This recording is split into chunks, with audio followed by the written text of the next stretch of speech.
علیکم ورحمۃ اللہ وبرکاتہ۔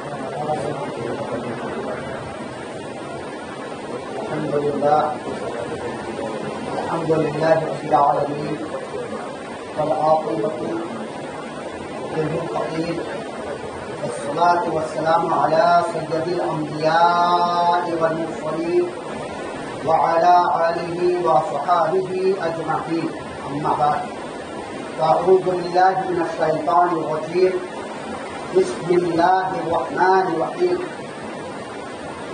وَإِذْ قَالَ أَحَدُهُمَا إِنِّي أَرَانِي عَصِيرًا خَمْرًا صدق اللہ العلی العظیم وصدق رسولہ النبی الکریم الامین الامین ونحن علی ذلک لمن الشاہدین والشاکرین والحمد للہ رب العالمین۔ خطبہ مصنوعہ کے بعد قرآن شریف سے میں نے ایک آیت مبارکہ کی ٹکڑا تلاوت کرنے کا شرف حاصل کیا۔ آئیے اس میں کچھ گفتہ سنی سماعت کرنے سے پہلے ہم سب مل کر آقا نامدار احمد مختار مدینہ تازہ محمد رسول اللہ صلی اللہ علیہ وسلم کے بارگاہ بچسپنا میں درود پاک پڑھیں۔ اللہم صلی علی سیدنا و مولانا محمد وعلی آل سیدنا مولانا محمد وبارک وسلم۔ صلاۃ و سلام علیک یا رسول اللہ صلی اللہ تعالی علیہ وسلم۔ بارش اور ابر خوری کی وجہ سے چاند کا کچھ سمجھ میں نہیں آیا۔ ایسے ایک دو دن میں انشاءاللہ کلیئر ہو جائے گا کہ آج 1 تاریخ ہے یا 30 تاریخ۔ ایسے ہر طرف سے خبر تو یہی آ رہی ہے کہ چاند نظر آ گیا ہے اور آج دنیا کا پہلی تاریخ، بس یہاں بھی کلیئر نہیں ہوا ہے۔ انشاءاللہ یہاں بھی ایک دو دن میں کلیئر ہو جائے گا۔ یہ عید الفطر کی کوئی نماز ہے نہیں کہ شام کو چاند نظر آ گیا صبح عید کی نماز پڑھتی ہے۔ ابھی ہمارے پاس 10 دن وقت ہے، انشاءاللہ کبھی سے شہادت گواہی مل جائے گی تو یہ بھی کلیئر ہو جائے گا۔ بقرعید کا مہینہ، حجہ کا مہینہ، قربانی کا مہینہ، افطار کا مہینہ، حج کا مہینہ، 2 مہینہ آپ کے سامنے کا۔ اللہ تبارک و تعالیٰ کے پیارے نبی علیہ السلام ارشاد فرماتے ہیں کہ ذوالحجہ کی پہلی تاریخ سے 10ویں تاریخ تک یہ معتبر والا دن ہے، اور اس دن کو اتنی اہمیت ہے کہ اللہ تبارک و تعالیٰ اس دنوں میں روزہ رکھنے والے کو اور عبادت کرنے والے کو 1000 سال کا ثواب عطا فرماتا ہے۔ تو یہ 10 دن اب زیادہ سے زیادہ عبادت کریں، ہو سکے تو روزہ رکھیں۔ 10ویں دن کو روزہ نہیں رکھیں گے، 10ویں تاریخ کو جس دن نماز ہے، اس لیے اسلام میں 5 دن روزہ رکھنا حرام ہے۔ ان 5 دنوں کے علاوہ آپ روزہ رکھ سکتے ہیں۔ 9ویں تک آپ روزہ رکھیں، اور اگر یہ 10 دن روزہ نہ بھی رکھ پائے تو عرفات کا روزہ ضرور رکھیں۔ 9ویں دن ہجرت کا روزہ ضرور رکھیں، بہت ثواب ہے عرفات کا روزہ رکھیں۔ اور آپ لوگ الحمدللہ سماعت کرتے آئے، سنتے آئے ہیں کہ قربانی کے لیے جانور کیسا ہونا چاہیے، فربا مینس موٹا اور زیادہ بال والا، سینگ ہو، خوبصورت ہو دیکھنے میں، لنگڑا نہ ہو، کوئی عیب نہ ہو، کانا نہ ہو، کان کٹا نہ ہو، تمام عیبوں سے خالی ہو اور دیکھنے میں بالکل خوبصورت ہو، ایسے جانور لیجیے جو کل قیامت کے دن جب اللہ تبارک و تعالیٰ حکم دے گا جنت میں جاؤ، تو جب ہمیں پل صراط پار کرنی ہوگی تو اسی جانور کے اوپر چڑھ کے پار کریں گے جس جانور کے نام سے ہم قربانی کریں۔ تو اس وقت ہمارا جانور جو ہو سب سے خوبصورت ہو، سب سے بہترین ہو، اور سب سے زیادہ تیز دوڑنے والا ہو۔ لنگڑا نہ ہوگا تبھی تو تیز دوڑے گا، عیبدار نہ ہوگا تبھی تو خوبصورت دیکھنے میں لگے گا۔ اور ایک مسئلہ اور، ہمارے بھائی لوگ اپنے نام کمانے کے لیے، یعنی نام ہو تو جو بھی عمل کرے نام کے لیے نہیں، دکھاوے کے لیے نہیں، اللہ تبارک و تعالیٰ کے لیے۔ دلوں کا حال صرف اللہ جانتا ہے۔ ان عمل اعمال و بالنیات، یہ گوشت، یہ خون، یہ بکرا رب تک نہیں پہنچتا ہے، بلکہ اس کے اعمال پہنچتے ہیں، جو ہمارے عقیدے ہوتے ہیں نا وہ پہنچتے ہیں۔ تو بہت سے لوگ ایسے ہمارے بھائی لوگ ہیں کہ 10,000 کا بکرا لاتے ہیں اور کہتے ہیں ہم 15,000 کا بکرا لائیں.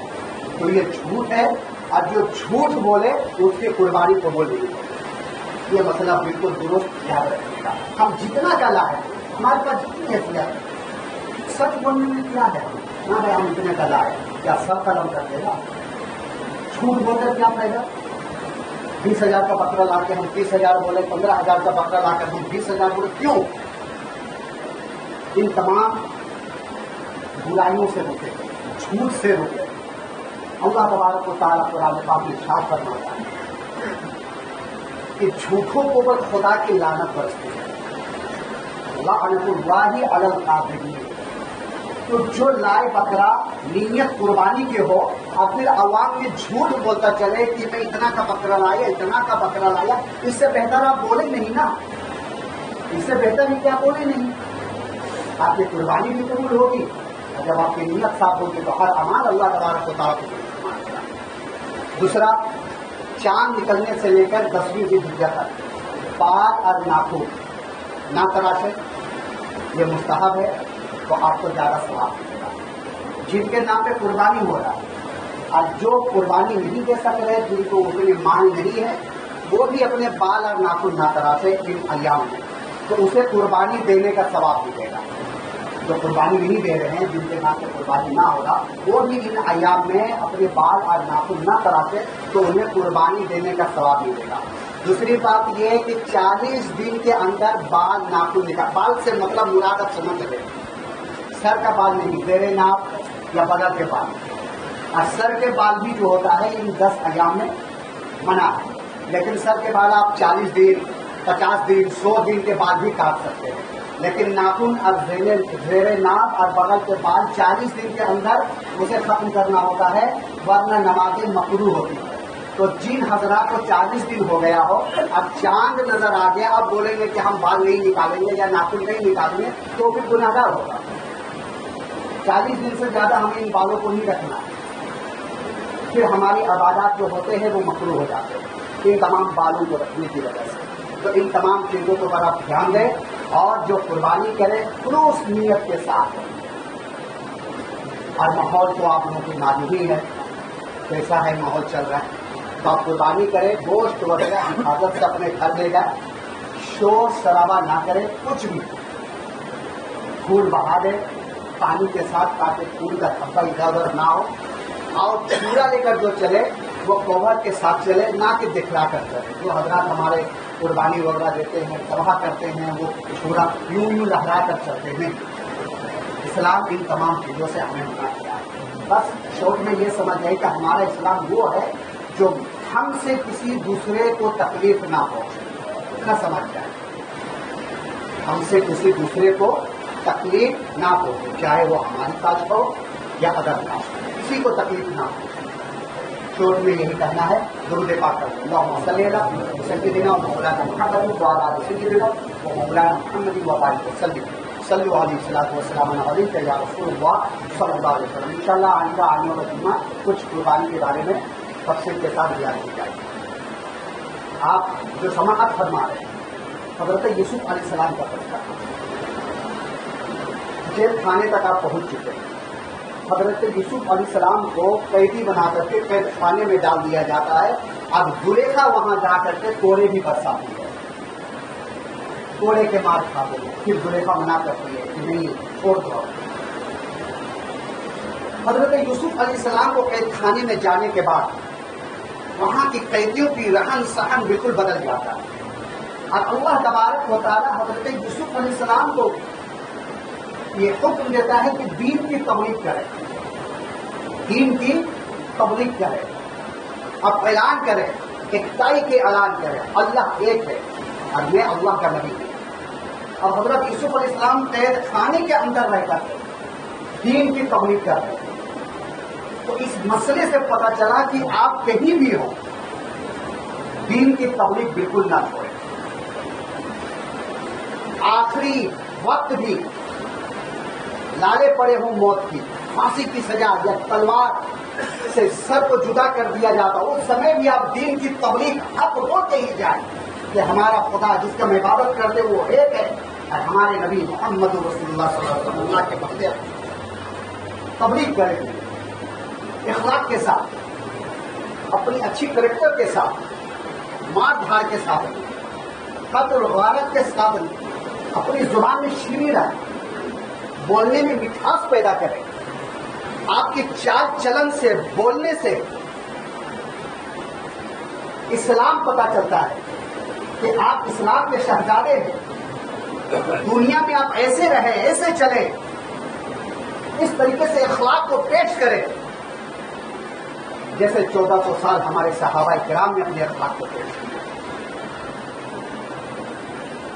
آج ساری دنیا میں جو آزادی ہو رہی ہے خدا کا نام لیا جا رہا ہے، غارت اور مار اور کاٹ سے نہیں بلکہ اپنی اخلاق کے بنا،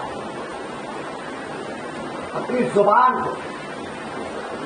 میں شیریں لائے، بولنے میں تہذیب و تمدن لائے، جب کسی سے بات کرے تو ان الفاظ میں جھلکے کہ یہ اسلام کی باتیں ہو رہی ہیں، یہ ہمارے نبی کے اخلاق کی باتیں ہو رہی ہیں، یہ قرآن نے جو ہمیں درس دیا ہے وہ باتیں ہو رہی ہیں، نہ کہ تھوڑی سی بات میں آپ آگ بگولا ہو جائے، غصہ ہو جائے اور گالی گلوچ میں اتر جائے۔ نہیں، یہ ہمارا اسلام نہیں ہے۔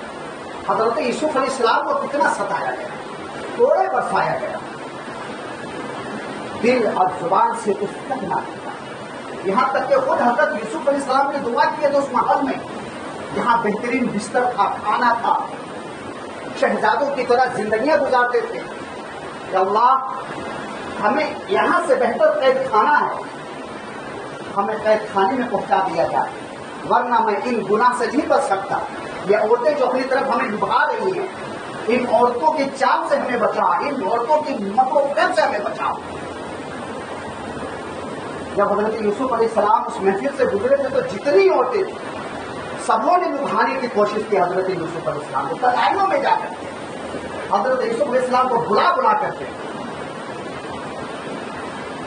اور حضرت یوسف علیہ السلام نے رب کی بارگاہ میں دعا کی، رب قدیر ہمیں یہاں سے نکال کر قید خانہ، ہمارے لیے قید خانہ بہتر ہے، ہمیں قیدی بنایا جائے، اور پھر حضرت یوسف علیہ السلام کو قید خانے میں ڈال دیا جائے۔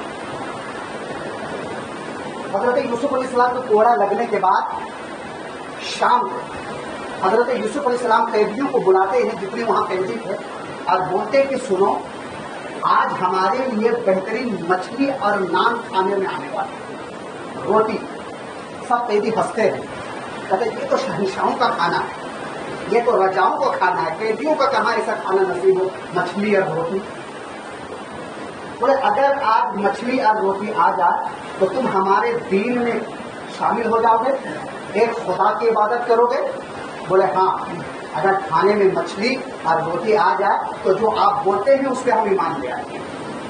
کیونکہ حضرت زلیخا گئی تھی مار کر کے، مار کھلا کر کے، عورتیں ہیں، عورتیں کے دل میں رکھیں بھی بہت جلدی آ جاتا ہے، تو روٹی نان ایک پورے اچھے خاصے بنا کر کے اور تل کر کے مچھلیاں زلیخا نے اپنے غلام کے ساتھ دی، اور جب روٹی اور مچھلی قیدیوں کے لیے لایا گیا اور قیدی جب اس کھانے کو دیکھے تو خوش ہو گئے، اور پھر بولے کہ آپ سچے اللہ کے لیے، آپ جو کہتے ہیں وہ حق ہوتا ہے، آپ جو بولتے ہیں وہ حق بولتے ہیں، آپ جو کہتے ہیں وہی ہوتا ہے۔ اور جتنے قیدی تھے سب ایمان لے آئے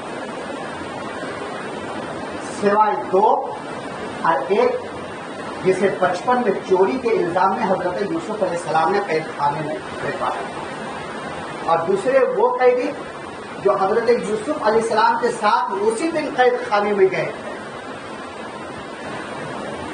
وہ دونوں قیدی کیوں گئے تھے؟ وہ اپنے بادشاہ کو ایک جو ہے شراب پلایا کرتا تھا اور دوسرا باورچی تھا، اور ان دونوں کے اندر یہ الزام لگایا گیا تھا کہ یہ دونوں مل کر کے بادشاہ کو زہر دینے والے، مارنے والے، اس لیے ان دونوں کو قید بنا کر کے قید خانے میں ڈال دیا گیا تھا۔ اور اس وقت کا جو بادشاہ تھا فرعون، اس کا نام ہے ریان۔ کیا نام تھا؟ ریان۔ اس لیے کہ مصر کے اندر جو بھی بادشاہ بنتا تھا، جسے بھی تاج پہنایا جاتا تھا، اسے فرعون کے نام سے یاد کیا جاتا تھا، یہ فرعون، نام الگ ہوتے تھے جتنے بھی بادشاہ اس زمانے میں سب کو فرعون کہا جاتا تھا. حضرت موسیٰ علیہ السلام کے زمانے میں جو بادشاہ تھا وہ فرعون ہی تھا. اب یہ دونوں حضرت یوسف علیہ السلام کو جب دیکھے کہ یہ جو بولتے ہیں سچ بولتے ہیں، جو بولتے وہی ہوتا ہے، تو دونوں حضرت یوسف علیہ السلام کے پاس گئے اور بولے میں آج ایک خواب دیکھا ہوں. قال احدہما، ان میں سے ایک نے کہا، انی ارانی، میں نے خواب دیکھا، عصیرا خمرا، کہ میں شراب نچوڑ رہا ہوں. شراب سے مراد یہاں یہ ہے کہ انگور نچوڑ رہا ہوں، انگور کے گچھے اس سے نچوڑ کر کے اور میں بادشاہ کو شراب پلا رہا ہوں. چونکہ شراب بھی انگور سے ہی بنتا ہے اس لیے یہاں شرابہ آیا ہے. اور جنت میں جب جائیں گے تو ہمیں بھی شراب پلایا جائے گا. اب یہ شراب سے مراد یہ شراب مقصود ہے شراب طہورہ، پاک شراب، جسے پی کر کے کبھی پیاس بھی نہیں لگے. شراب شرب المنس ہوتا ہے پینا، عربی زبان میں سے شراب آیا، شراب طہورہ، پاک شراب. تو ان میں سے ایک نے یہ کہا کہ میں نے خواب دیکھا. کیا خواب دیکھا؟ کہ میں انگور نچوڑ رہا ہوں، اب نچوڑ کر کے اپنے بادشاہ، یہاں رب آیا ہے اور رب کے مراد یہاں وہ بادشاہ ہے جو اس وقت جو حاکم تھا فرعون، جس کا نام ریان ابن وہاب یا ایاب ایسے کچھ نام ہے، اور وہ اس کو شراب پلایا کرتا. اور دوسرے نے کہا، دوسرے نے کہا کہ میں نے یہ خواب دیکھا کہ میں ایک روٹی کا ٹوکرا اپنے سر میں رکھا ہوں. روٹی کا ٹوکرا میرے سر میں ہے اور کوے یعنی پرندے، طائرن آیا ہے طائرن، تو پرندے اس روٹی کو کھا رہے ہیں. میں جو خواب میں یہ دیکھا کہ میرے سر کے اوپر روٹی کا ٹوکرا، اس سے پرندے آ رہے ہیں اور اس روٹی کو کھا رہے ہیں. اب اس کے تعبیر بتا رہے ہیں. تو حضرت یوسف علیہ السلام بولے کہ میں تعبیر بتاؤں گا، تمہیں اس کے اوپر یقین رکھنا ہوگا. بولے بے شک جو آپ بولیں گے ہمیں اس کے اوپر یقین ہوگا. اس لیے کہ جب سے آپ قید خانے میں آئے ہیں ہم لوگ یہی دیکھتے آئے کہ کبھی آپ جھوٹ نہیں بولے، اور آپ کے چہرے میں اتنی رونق ہے کہ جب ہم لوگ آپ کو دیکھتے ہیں تو ہمارا دل سکون میں ہو جاتا ہے اور ہم سکون سے سو جاتے ہیں. ہمیں جب نیند نہیں آتی ہے تو ہم آپ کے دیدار کے لیے آ جاتے ہیں، اور آپ کو دیکھتے تو ہمیں نیند آ جاتی ہے، سکون سے ہم سوتے ہیں. آپ کی گفتگو ایسی ہوتی ہے کہ ہمیں ایسا لگتا ہے کہ گھر سے بہتر یہ قید خانہ ہے. آپ کی گفتگو شیریں ہوتی ہے، سننے میں بہت لذت محسوس ہوتا ہے. تب حضرت یوسف علیہ السلام بولے اب تم میں سے جو یہ خواب دیکھا ہے کہ شراب کو نچوڑ رہا ہوں اور پلا رہا ہوں، وہ یہاں سے رہا ہوگا، اور رہا ہونے کے بعد اپنے بادشاہ کو جا کر کے شراب پلائے گا. یعنی جس کام میں تھا وہ وہی کام میں رہے گا. دوسرا آخر ہوا جس نے یہ خواب دیکھا کہ ٹوکرا لے کر کے اپنے سر میں ہے اور پرندے روٹیاں کھا رہے ہیں، تو اسے سوئی چڑھا دی جائے گی، پھانسی چڑھا دیا جائے گا، اور وہ اس وقت تک نہیں اتارا جائے گا جب تک اس کے سر کا پورا دماغ کوے چیر آدی پرندے جب تک نہیں کھا لیں گے اس وقت تک وہ سونے میں چڑھا رہے گا. اور ہوا یہی کہ دونوں رہائی پا لیے. اور جس نے یہ خواب دیکھا تھا کہ میں شراب نچوڑ رہا ہوں، اسے بادشاہ نے اپنے اسے کام میں رکھ لیا شراب پلانے میں. اور جس نے یہ خواب دیکھا تھا کہ میرے سر میں روٹی کا ٹوکرا ہے اب پرندے کھا رہے ہیں، اسے سولی میں چڑھا دیا تھا. لیکن جب وہ لوگ جیل قید خانے سے نکلے تو ایمان کے حالت میں نکلے، کلمہ پڑھ کر نکلے. حضرت یوسف علیہ السلام بولے کہ یہ تمہارا امتحان ہے، اس میں قائم رہنا، اور جو میں بولا ہوں وہ حق ہو کر رہے گا. اس لیے بھی اپنے طرف سے نہیں بولتا ہوں، جو میرا رب کہتا ہے وہی میں کہتا ہوں. اور پھر انشاءاللہ تبارک و تعالیٰ اگلے بار بتایا جائے گا کہ بادشاہ جو خواب دیکھتا ہے اس کی تعبیر حضرت یوسف علیہ السلام بتاتے ہیں، اور اسی خواب کے بنا پہ حضرت یوسف علیہ السلام کو مصر کا عزیز مصر بنا دیا جاتا ہے. انشاءاللہ یہ جمعہ آنے والا بقرعید کے بارے میں کچھ بیان کیا جائے گا، اس کے اگلے جمعہ انشاءاللہ گفتہ سنی ہو دیا. آپ مجھوانا الحمد للہ رب العالمین. استغفار استغفر اللہ. آپ لوگ کھڑے ہو جائیے، کھڑے ہو کر کے سفید درست کر لیں. آپ لوگ کھڑے ہو جائیں، اچھے سے سفید درست کر لیں.